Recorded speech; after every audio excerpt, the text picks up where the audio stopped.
আসসালামু আলাইকুম। আশা করি সবাই ভালো আছেন। মরিয়ম বীজ ভান্ডারের পক্ষ থেকে সকলকে জানাই আন্তরিক শুভেচ্ছা ও অভিনন্দন।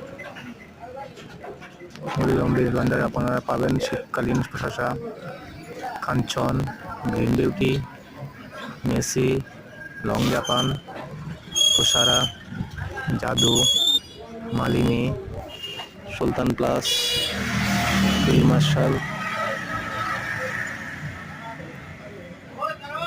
যারা বীজ সংগ্রহ করতে চান আমাদের সাথে যোগাযোগ করুন। মরিয়ম বীজ ভান্ডার, নেত্রকোনা সদর, নেত্রকোনা।